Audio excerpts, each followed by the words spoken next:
정부가 65세 이상 신규 취업자에게도 실업급여를 지급하는 방안을 검토하고 있습니다. 노년층의 생계 안정과 재취업 지원을 위한 조치이지만 막대한 재정 부담과 이중 수급 논란도 함께 제기되고 있습니다. 현행 고용보험법은 65세 이후 새로 취업한 근로자에게는 실업급여를 지급하지 않습니다.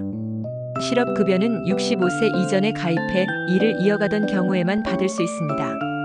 이 같은 규정은 1995년 제도 도입 당시 고령층의 재취업 가능성이 낮고 국민연금이 이미 노후 보장을 담당한다고 판단했기 때문에 만들어졌습니다.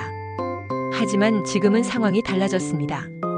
65세 이상 고령층도 여전히 일하거나 구직 활동을 이어가는 경우가 많습니다. 정부는 이런 현실을 반영해 고용보험법 개정을 검토하고 있으며 안정적인 생계 지원을 통해 고령층의 노동시장 복귀 기회를 넓히겠다는 구상입니다. 정년 연장 논의와 맞물려 함께 추진되는 흐름입니다. 문제는 재정입니다.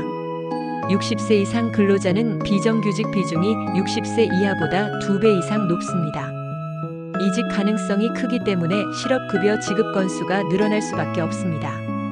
국회 분석에 따르면 65세 이상 신규 취업자까지 실업급여 대상에 포함할 경우 연간 약 3천억 원의 추가 재정이 필요할 것으로 추산됩니다. 65세 이상은 이미 국민연금을 받을 수 있습니다.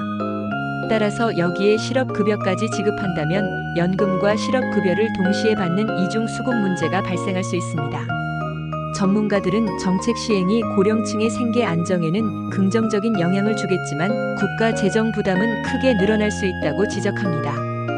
국민연금과 실업급여를 동시에 지급하기보다 일정 기간 국민연금 지급을 미루는 방식으로 조정하는 방법도 검토할 필요가 있다는 의견이 나옵니다.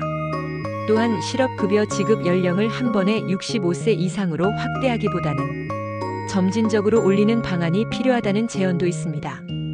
이 경우 고령층의 고용은 늘어날 수 있지만 청년층의 고용에는 부정적인 영향을 줄 수 있다는 우려도 함께 제기됩니다. 이번 논의는 고령층의 노동시장 복귀를 돕기 위한 정책이 될 수도 있고 재정 부담과 세대 간 갈등을 심화시키는 조치가 될 수도 있습니다. 실업급여 연령 확대를 둘러싼 논의는 앞으로도 중요한 사회적 쟁점으로 이어질 가능성이 큽니다.